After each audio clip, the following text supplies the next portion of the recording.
The Ducati 959 Panigale needs no introduction. This Italian beauty came into India in June 2016 and was immediately number 1 on the dream bike list. Ankit bought home this beauty in September 2016 and joins us today to share his ownership experience. Hey Ankit, it's great to have you here. Well, when it comes to motorcycles, there is nothing more exotic than a Ducati, and the 959 Panigale is up there with the best. So what made you choose this bike? Hi Swati, thank you for having me on the show. It's a pleasure. The reason why I chose the Ducati, of course, it's an exotic. It's a well-known brand. Yeah. I've had bikes before. I've bought a Yamaha FZ1, and I have an RC390. So those are two very, very different bikes.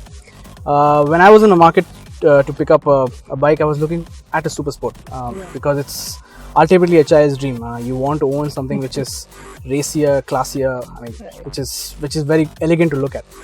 Had a couple of options, but of course, in front of a Ducati, it's an aspiration. It's something which you always want to own. Yeah. You have posters up on your wall when you're small. You have small, let's say, these fun bikes and stuff, model bikes. Yeah.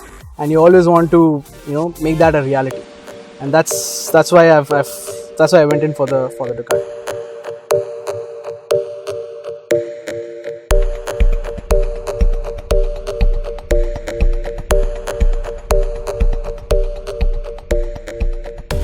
Well, the 959 is a proper super sport and is quite track focused. So how has your experience been with it in real life? So I've done about 5,000 kilometers on this. I've gone basically highway riding, some little bit of riding in the city, but basically I've kept this as a weekend bike. I've taken it maybe about, I think the longest I've done is about 350 kilometers on it. In terms of how it kind of behaves on the highway and on the city, on the highway it's very comfortable. It's nice to kind of open the throttle a bit here and there, and the gearing is perfect, so there's no problem on top gear and when you're doing about 120 130 kilometers, it's very smooth and it's very natural. In the city it can get a little rough because it heats up a lot, so because of the heat you feel a lot of, let's say, stress on your back and everything. Also the riding position is really up forward. Yeah. So you do have a lot of take your time and ride slowly. And city traffic is of course bad. In Bangalore we all know it's horrible traffic. But again, long rides, 350 kilometers, longest what I've gone. It's like we've gone to, let's say, a couple of spots. We've gone to DD Hills, we've gone to Nandi Hills. A lot of twisties, a lot of straight highways. The bike behaves perfectly natural, normal. It's fast. Sometimes you do feel a lot of you do feel a lot of backache, a little bit here and there. But if you take brakes, no problem. So the way it behaves on the highway, I mean, it's some of the times it feels really nice because you have different kind of modes on this. So when you're on the top mode, the throttle is very smooth. You can open it up very easily. I mean, you can feel that response right then and there. And of course the gears are amazing, shifts amazingly smooth. Running at about 110 kilometers an hour is very nice.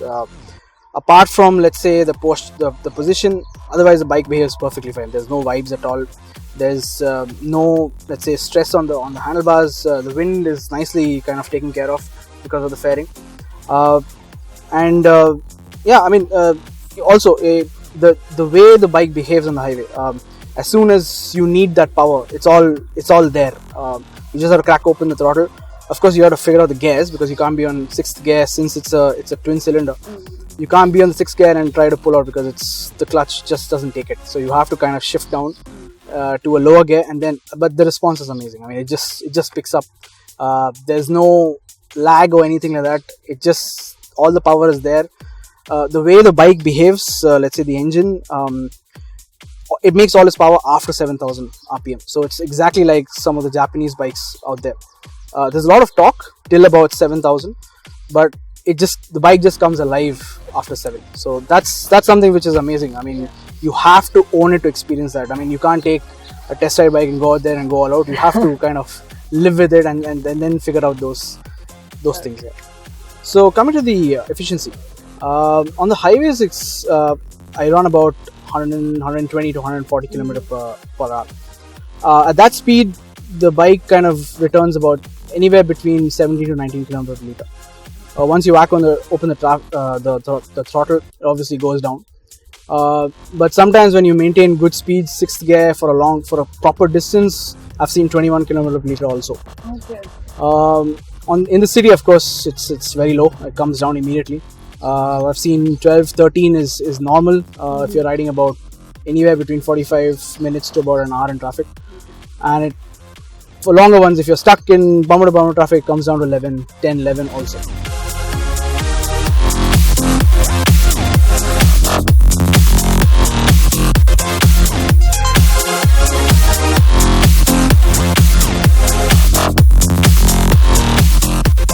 Right, now how has your experience been in terms of handling and braking in all these varied conditions?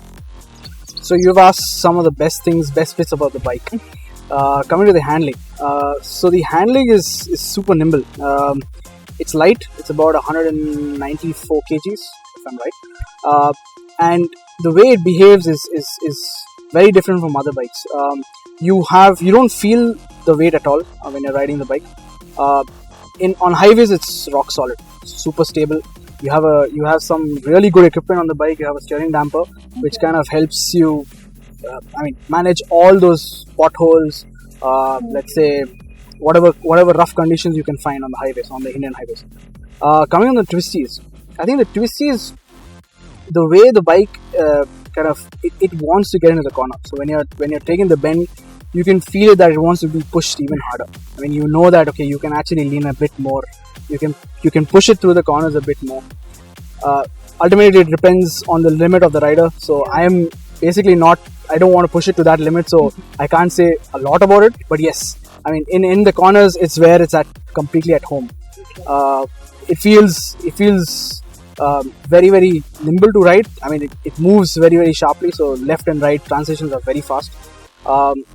And it doesn't hold its weight, so you will never feel even when you're riding it slow, you don't feel it that it's very, very heavy. Yeah.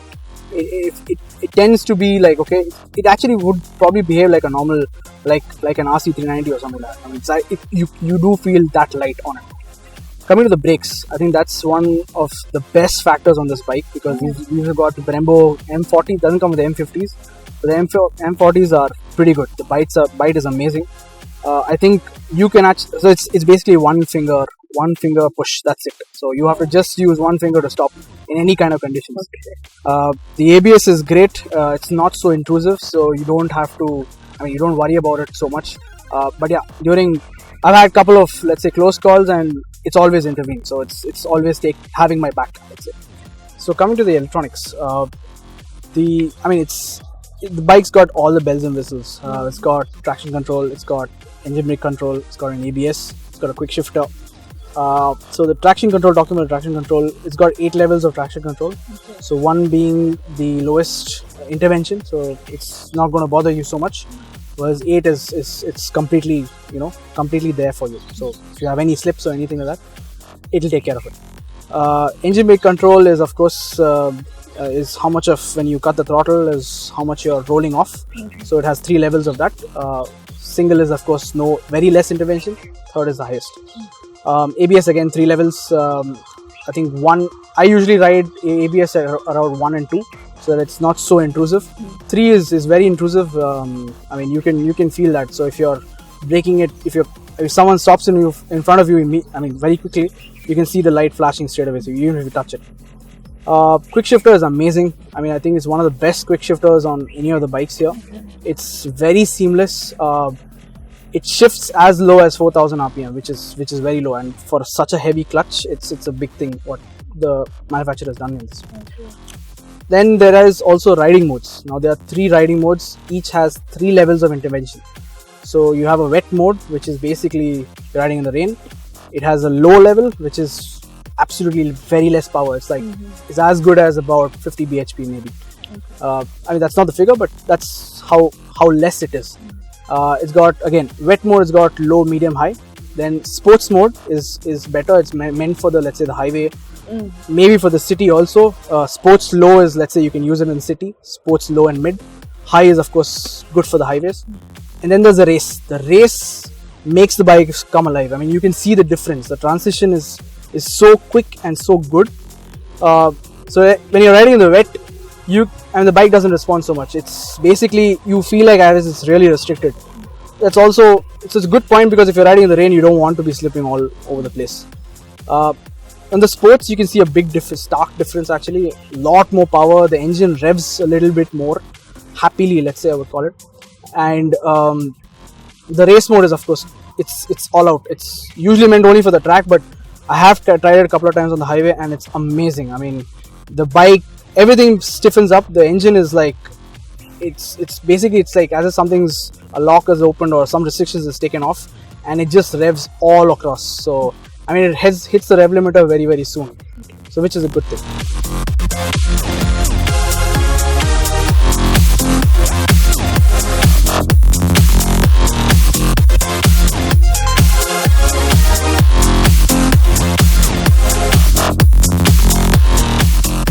Alright, so when it comes to maintenance, Ducati has a reputation of being quite expensive.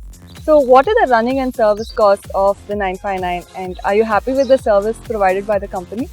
Okay, you asked a very tough question.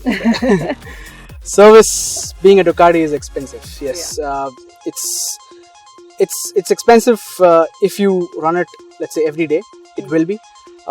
Just to get some numbers in perspective, the first service is about 1,000 kilometers. That's your run-in period. Normal service, normal oil change. They do a small, let's say, systems check, and they also remove the service light indicator and all those. Basic cost is 12,000 rupees. That's including your labor and everything else.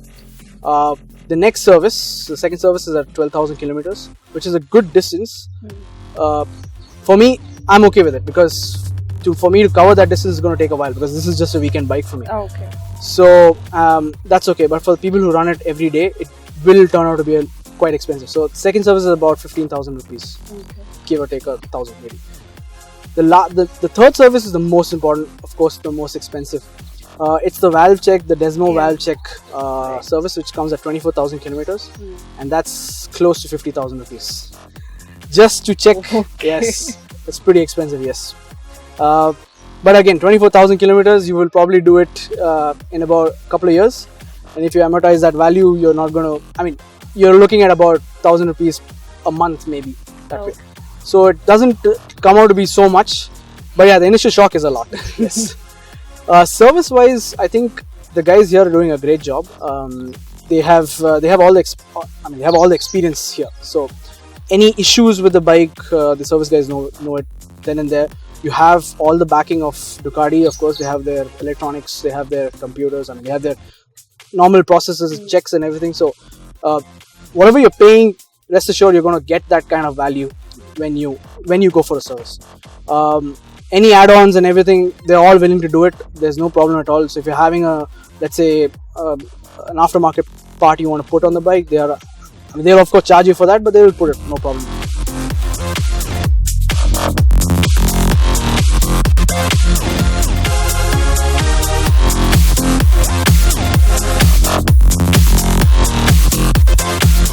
Alright, so finally, do you suggest any changes or modifications to make this bike and the ownership experience any better? So I think this is the best part of the whole talk that I'm having with you here. So I have done a lot of things on the bike. So the first thing what I did was I removed the rear seat, because no one can sit on it. It's really tall. Even my wife, whenever she sits, has a bad backache. So I said, okay, this bike is for me. I'm going to rear move. So I have the Ducati Performance rear seat racing coil on this. Okay. I have the next thing which I did was, of course, the windscreen. This is a zero gravity Corsa screen.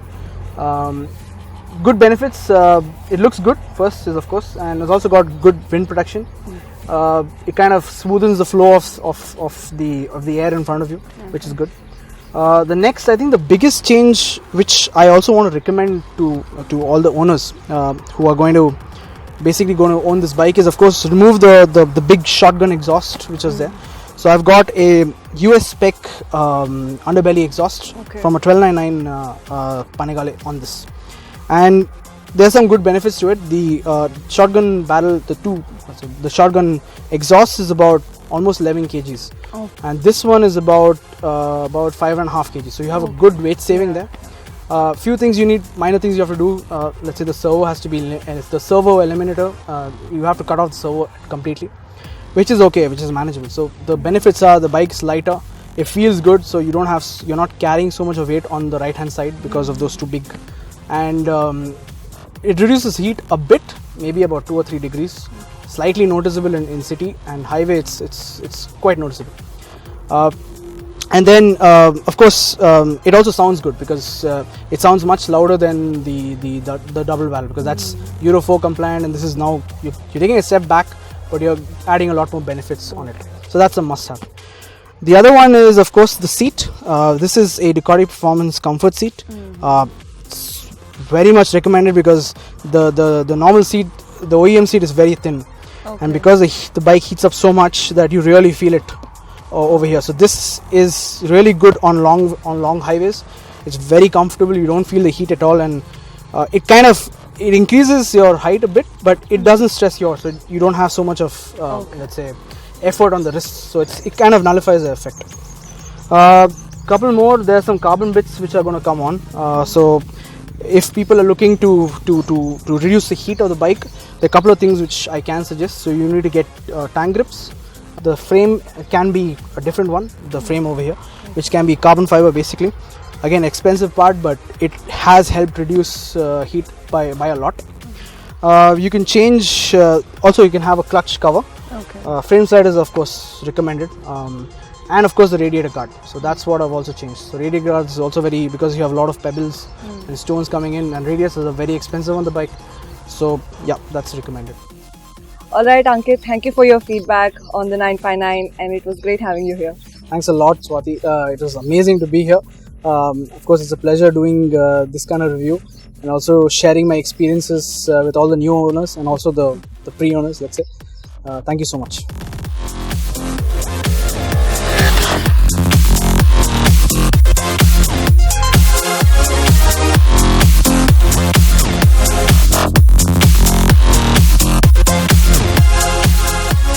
So the 959 Panigale has pure racing genes and is surely the one for the thrills. Thank you for watching this video. Please share your comments and questions below. Don't forget to hit the subscribe button. I'll see you in the next video. Bye-bye.